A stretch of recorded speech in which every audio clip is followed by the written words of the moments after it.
Olá, meus irmãos, graça e paz a todos, sejam todos bem-vindos mais uma vez no meu canal. Quero aqui trazer mais uma palavra de fé no seu coração nesses dias em que estamos vivendo isolamento social. Querido, abra sua Bíblia comigo em Colossenses, capítulo 2, versículos 6 e 7. Diz assim, para a nossa meditação nesse dia de hoje.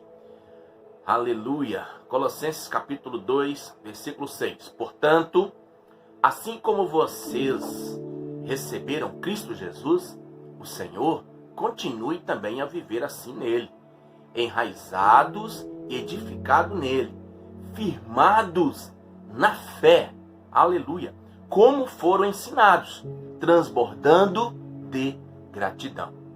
Quero me abster do verso 6, que ele é muito importante, muito lindo.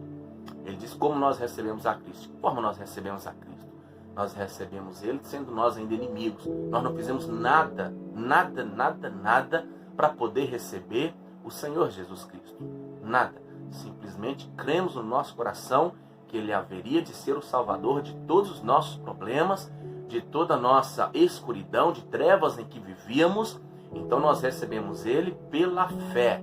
Recebemos o Senhor mediante a fé.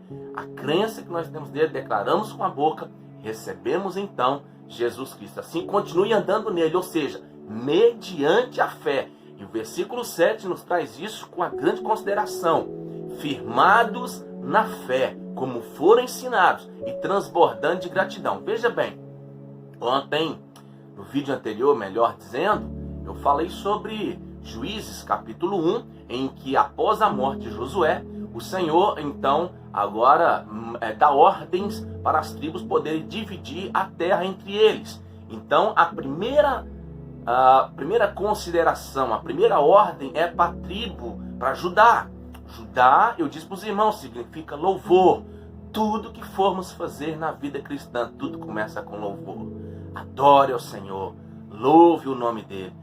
Louve o grande poder do Senhor, o grande poderio do Senhor, a força que o Senhor tem. Aleluia. Mas Judá, ele conquistou ali as terras da montanha, mas não conseguiu da planície, do vale. Porque ele não dependeu, ou seja, ele não creu exclusivamente que haveria fé para conquistar aquela região. Então Judá chama seu irmão Simeão. Veja bem, queridos.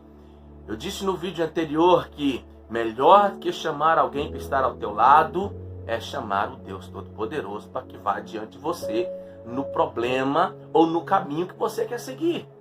Aleluia! Antes de ir ao médico, é melhor perguntar ao Senhor se Ele quer que você vá no médico.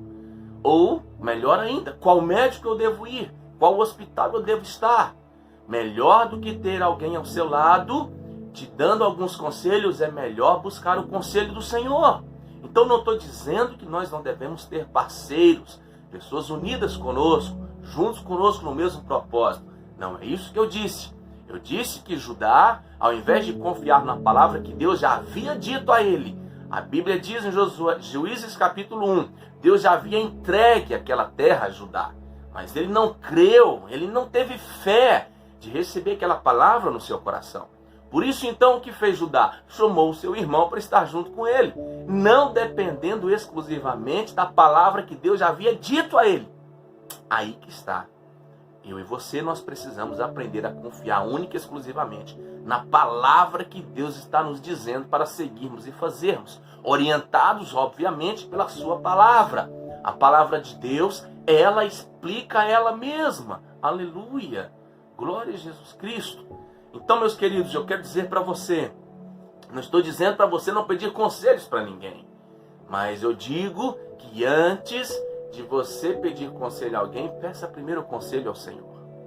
É verdade, você vai se surpreender quando Deus te disser grandes coisas, grandes conquistas, alavancar o seu negócio, alavancar a tua vida, sua vida sentimental, sua vida amorosa, sua vida profissional. Deus pode realizar todas as coisas. Você perguntar primeiro a Ele e seguir aquilo que Ele ordenar para você fazer. Ore primeiro ao Senhor. Busque o conselho do Senhor, a direção do Senhor. Aleluia. Então eu quero ler um outro texto e deixar uma palavra profética aqui para você neste dia. Diz assim a palavra de Deus em Hebreus capítulo 11, o versículo 32 ao 34.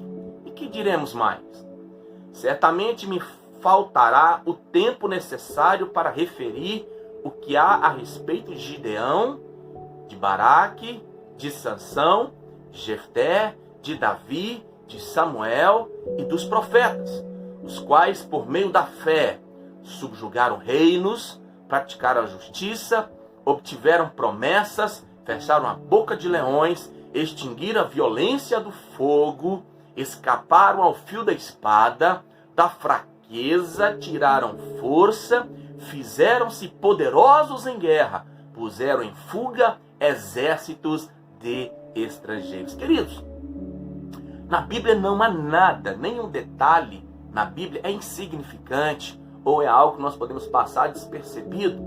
Nós podemos até passar despercebido, mas a Bíblia não deixa nada despercebido, não é nada insignificante. Então, quando nós lemos a Bíblia, nós vamos ver que parece que essa ordem dos homens que foi citada aqui no versículo 32 e 33, parece que ela não é cronológica, mas existe um fundamento para isso. Veja bem, nós lemos que Sansão, Gideão, e nós falamos sobre Gideão e Baraque. Veja bem no versículo 32. E certamente me faltará o tempo necessário para referir o que há a respeito de Gideão e Baraque.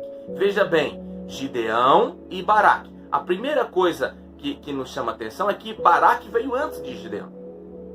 Mas está inverso aqui na Bíblia. Mesmo assim, Gideão é mencionado primeiro. Da mesma forma, sobre Sansão e Jefté. Mais uma vez, Jefté veio antes de Sansão. Sansão está no fim do livro de Juízes. Mas ele foi o último juiz mencionado, tirando, obviamente, Samuel, né? Que oficialmente Samuel foi o último juiz. Mas Sansão é o último juiz, então, que relata o livro dos Juízes. No entanto, ele é mencionado antes de Jefté. Porém, há nisso aqui um sentido profético, que eu quero dizer para os irmãos, porque que muitos não têm conquistado vitórias, muitos não têm conquistado grandes coisas dentro de sua casa, muitos não têm conquistado grandes coisas no seu trabalho, muitos não têm conquistado coisas na sua vida financeira, na sua vida amorosa, na sua vida profissional, na sua vida educacional. Por que muitos não têm conquistado coisas? Porque está faltando algo que eu chamaria de fé nos nossos corações. Veja bem por qual caminho eu quero entrar nesse dia, para te deixar ciente. Há um sentido profético no que eu estou dizendo. Sansão, o último juiz, obviamente, não estou dizendo Samuel, já excluí Samuel aqui nas minhas palavras anteriores. Mas Sansão, ele, havendo de ser o último juiz julgado, estando relacionado no livro de Juízes, ele terminou de que forma? Cego. Olha para você ver, olha aqui onde é que eu quero te levar. Sansão, então, ele morreu cego. Lembra quando os filisteus o pegaram, amarraram ele pediu para que amarrassem nas duas colunas principais do templo, e ele foi amarrado naquele tambor, ali ele estava cego. Olha para você ver, então ele morreu cego. Veja bem, a época dos reis também, antes, com a chegada de Nabucodonosor, no capítulo 25, no versículo 7 de 2 Reis, a Bíblia vai relatar que o último rei de Judá, este homem também, morreu como? Cego. Leia depois esse texto, 2 Reis 25, 7, e o contexto. Em Apocalipse também nós vamos ler, Apocalipse capítulo 3, versículo 17, que a última igreja foi a igreja de Laodiceia, que relata Apocalipse. E sobre ela o Senhor disse, porque és cego. Veja bem, irmão, o que eu quero te dizer é, busque primeiro a orientação de Deus, busque primeiro o conselho do Senhor. Aleluia. Tenha confirmação disso de homens e mulheres de Deus que vão mostrar na palavra o segredo que já foi revelado através de você. Para você, perdão. Mas, veja bem, eu quero dizer uma palavra profética para você nesse dia. Tudo que o homem faz, seja através de profeta, seja através de reis, através de sacerdotes, através da igreja ou qualquer outro meio, se esquecermos que o Senhor é o número 1, o ponto central, o núcleo de tudo, então nos tornamos cegos. É isso que eu quero te dizer. Nós precisamos entender que em Deus todas as coisas são reveladas para os teus filhos amados, porque Ele nos ama. Deus te abençoe mais um dia de isolamento social, que Deus te guarde, te proteja de todo mal. Declare sempre o Salmo 91, não como um amuleto, mas como uma oração poderosa, porque está registrado na palavra de Deus. Você deve se apropriar de quando Deus fala: 1000 cairão à tua direita, 10.000 à tua esquerda, tu não serás atingido. Praga nenhuma chegará à tua casa, à tua tenda. Amém? Deus te guarde, te abençoe sempre, no nome poderoso do nosso Senhor e Salvador, Jesus Cristo. Tenha um bom dia de fé, em nome de Jesus. Um grande abraço para o seu amigo, pastor Adailton Dutra.